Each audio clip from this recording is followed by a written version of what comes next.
winter storm warning, 24 states on alert as that severe weather barrels east, bringing more than a foot of snow to Texas. Dangerous winds to New Orleans. Oh, God.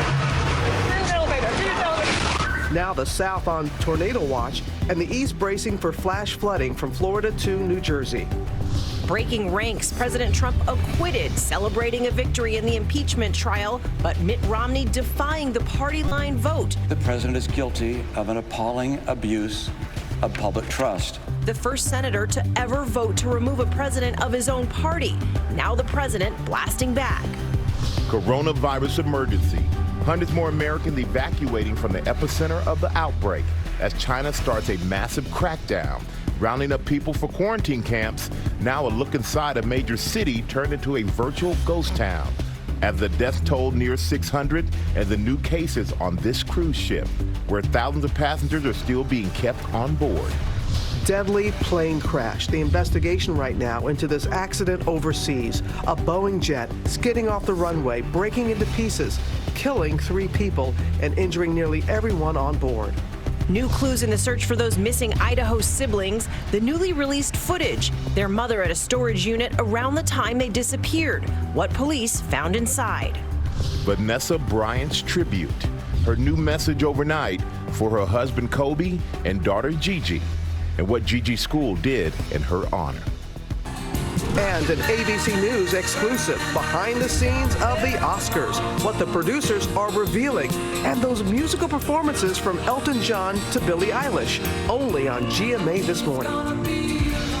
Live in Times Square, this is Good Morning America. We do say good morning, America. Great to have Cecilia with us on this Thursday morning. So much excitement for the Oscars. Take a look, the red carpet being rolled out. Big show just 3 days away. Be here before we know it. And our Democratic debate is tomorrow, so George is on his way to New Hampshire for that. But it is great to have you. Wow, here, so much love this morning, guys. Thank you. It is great to be here officially. There is so much anticipation for this debate as we still can't believe this. We are still waiting for the final results from Iowa. It is anybody's game, and we'll have a lot more on that coming up. But first, of course, we want to get to the weather. That major storm that is on the move, alert spreading across 24 states this morning as that dangerous system brings tornadoes, heavy snow, and flash flooding. Ginger starts us off with the very latest. Good morning, Ginger. Good morning, Michael. This is an alarming image to wake up to if you're in Atlanta or Dothan, Alabama, Montgomery, too. That's a tornado watch until noon. Those storms firing right into that low pressure system. Severe thunderstorm warning just northwest of Atlanta. This thing already brought 13 reported tornadoes. Oh, God.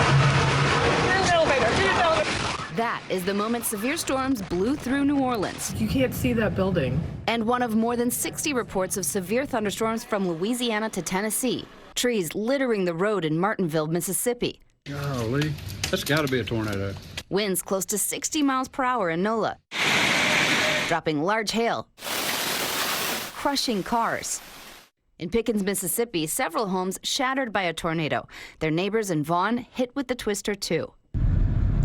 In Missouri, up to 6 inches of snow. I-70 shut down near the Missouri River Bridge, a pileup leaving a logjam of tractor trailers.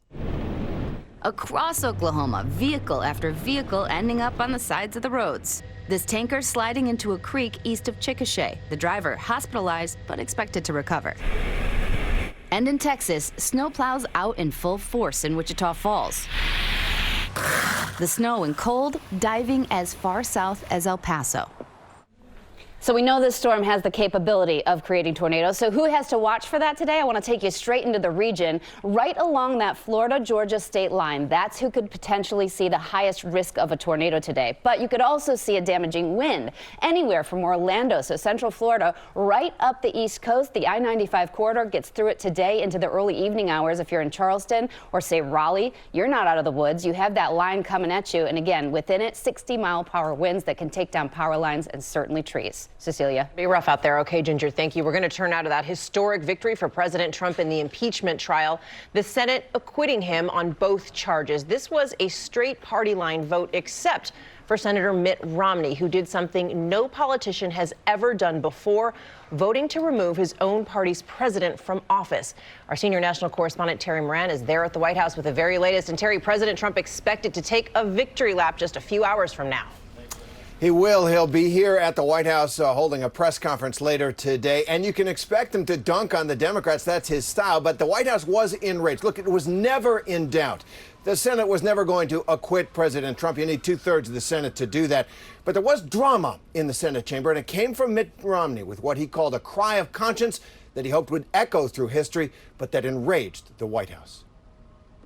After months of fighting, the verdict is in. Donald John Trump, President of the United States, is not guilty as charged. The Senate, sitting as a court of impeachment, stands adjourned sine die.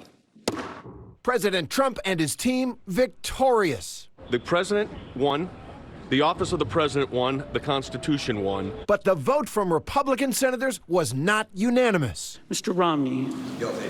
Mitt Romney becoming the first senator in history to vote to remove a president from his own party in a dramatic speech saying it was his oath before God that guided his decision. My faith is at the heart of who I am.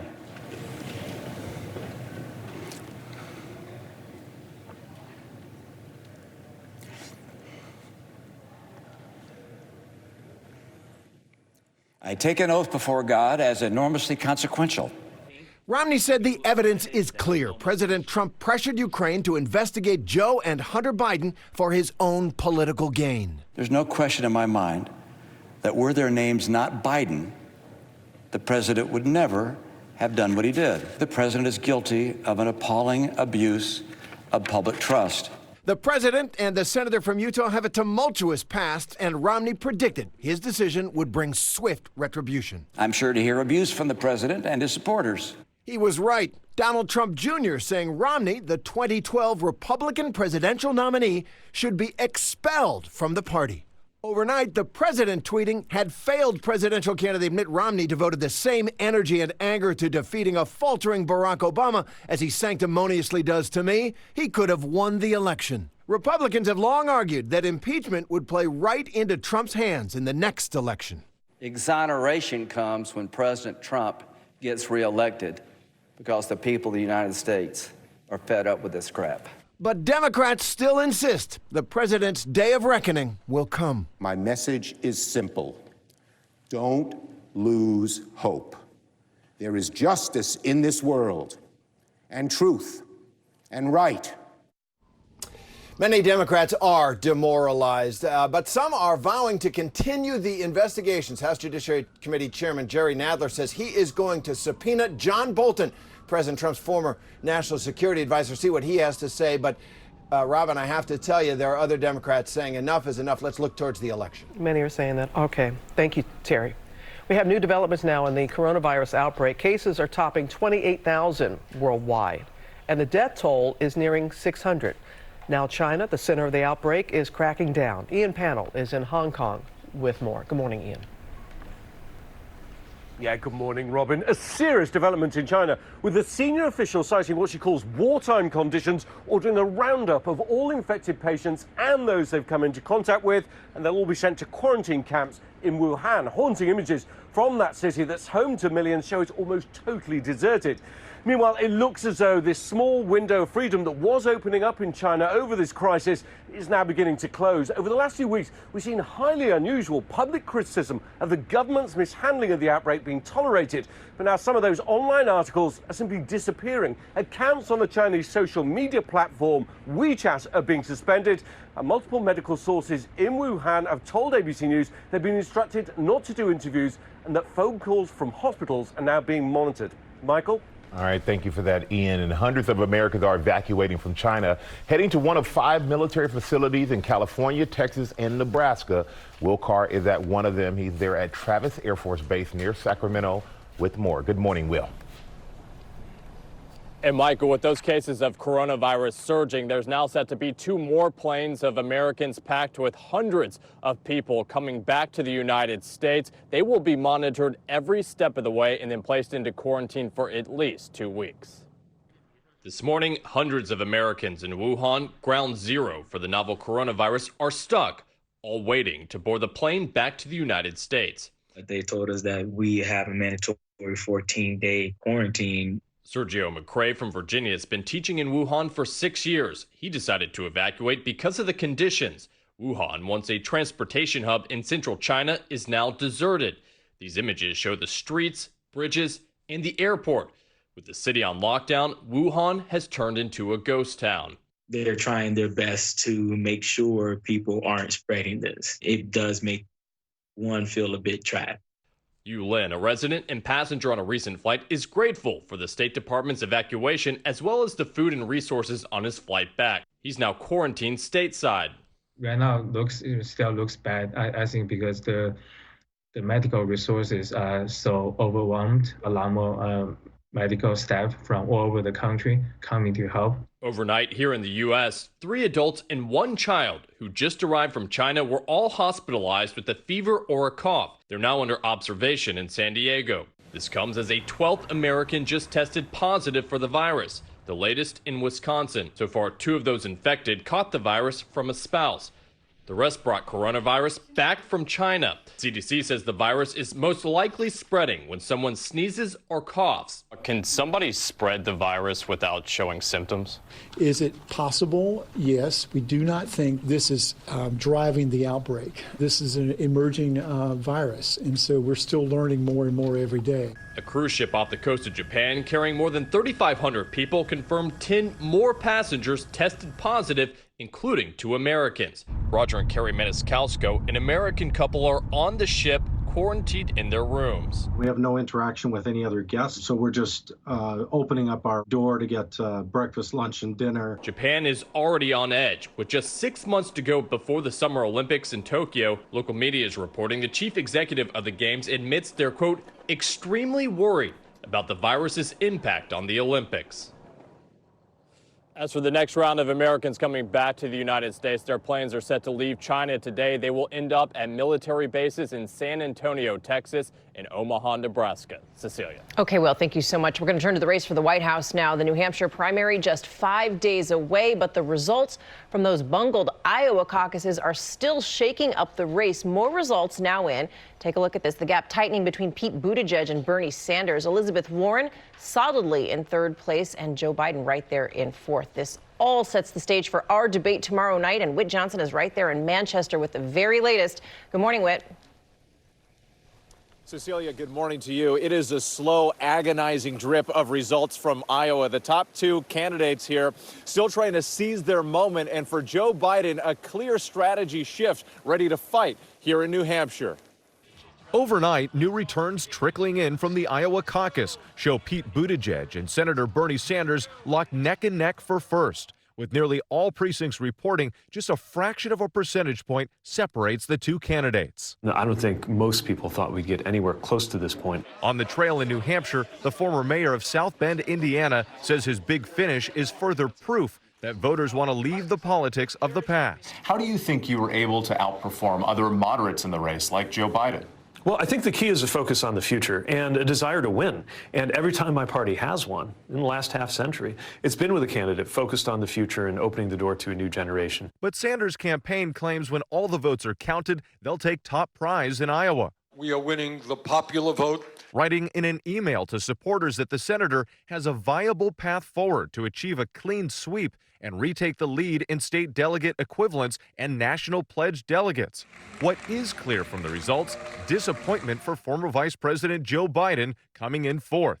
I am not going to sugarcoat it. We took a gut punch in Iowa. Biden now on the attack, swinging at Sanders, a self-proclaimed Democratic socialist. But if Senator Sanders is a nominee for the party, every Democrat in America up and down the ballot will have to carry the label Senator Sanders has chose for himself. Biden also hitting Buttigieg on his experience. For this party to nominate someone who's never held an office higher than mayor of a town of 100,000 people in Indiana, I do believe it's a risk. Joe Biden will have another major test here in the New Hampshire primary. Senator Bernie Sanders is leading in recent statewide polls. He's from a neighboring state, and 4 years ago, he won big here over Hillary Clinton. Cecilia? That's basically home turf for him. Okay, Whit, thank you. And as we said, tomorrow night, our ABC News debate, the final face-off before the New Hampshire primary, along with Manchester's WMUR. That is at 8 p.m. Eastern, right here on ABC. I know you'll be heading there as well. Heading there, yep. Okay. We're going to head over to Ginger. How's the weather going to be? Oh, you know what? In New Hampshire, cold. They're finally going to get some spring-like feel, that's for sure. This is going to be all part of it. Detroit, Michigan saw some of that snow that brought some of the issues. And right up the East Coast, we've got flash flood warnings. All right, Robin, let's head back to you. We have much more that we're going to talk about right now with Amy Robach, because there was something that happened yesterday that just really touched our hearts. It was a passing of a Hollywood legend, Kirk Douglas. And Amy is here, has that story for us. Amy? He was the movie legend who became known as... I'm Spartacus! I'm Spartacus! I'm Spartacus! The eldest of his 4 sons, actor Michael Douglas, announcing his death on Instagram, saying, "To the world, he was a legend, an actor from the golden age of movies who lived well into his golden years. But to me and my brothers, Joel and Peter, he was simply Dad." Douglas was a first-generation American who grew up poor in New York State, but hit the silver screen in the 1940s and never looked back. The dog has a life of its own. Appearing in more than 80 films throughout his life, including Champion, for which he received his first Oscar nomination. St. Louis. His 3rd nomination would be for his turn as Vincent Van Gogh in Lust for Life. In addition to starring in popular films like 20,000 Leagues Under the Sea. I swear by my tattoo. He would be forever known for his chiseled good looks and tough guy persona. He relished his work, as he told GMA. Any field, if there is a secret, it's enthusiasm. As long as you enjoy doing what you're doing, and it's exciting, you want to keep doing it. As soon as His impact on Hollywood measured not just in front of the camera, but also behind it, starting his own production company in 1955, which hired a number of writers blacklisted at the start of the Cold War. Following a stroke in 1996, Douglas famously accepting the Lifetime Achievement Award at the Academy Awards. I am proud to be a part of Hollywood for 50 years. But this is for my wife, Anne. I love you. The couple had 4 children, including Michael, who would famously follow in his dad's footsteps and frequently talked about his admiration for the man he simply called Dad. Dad's history was that his father was not there. And then the one thing that he wanted to make sure that he did was to make that effort for his sons, and then... Michael, you're going to make me cry. Well, don't do that. And Kirk's daughter-in-law, Catherine Zeta-Jones, sharing this tribute, writing, "To my darling Kirk, I shall love you for the rest of my life. I miss you already. Sleep tight." He is going to be remembered so fondly today, 103.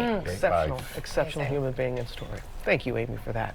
We're following a lot of other stories this morning, including the investigation into that deadly plane crash, a passenger jet splitting into 3 parts. But now back to Ginger. Yes, and we've got to get your local weather in 30 seconds. First, the rainy cities, sponsored by Target.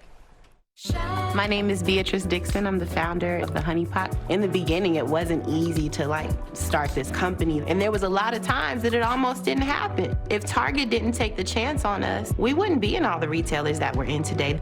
But what's really dope is they helped us with the product line, the packaging. They really changed my life. The reason why it's so important for Honey Pot to do well is so the next Black girl that comes up with a great idea, she could have a better opportunity. That means a lot to me. It's a weather alert Thursday as Storm Watch 7 tracks moderate to heavy rain and the risk of flooding. Certainly issues on area roads for later today. 1 to 3 inches in the forecast. National Weather Service putting much of our area under a flood watch. So for the commute by noon today and for the afternoon and evening rush, just a slow go. Temperatures rising from the lower 40s to the upper 50s by 7 p.m. Rain ends about noon tomorrow. The weekend looking now drier in the mid to upper 40s.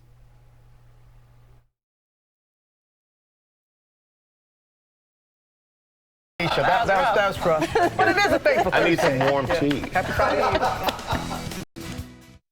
Hey, Google, show me photos of me and Loretta. Remember, Loretta hated my mother.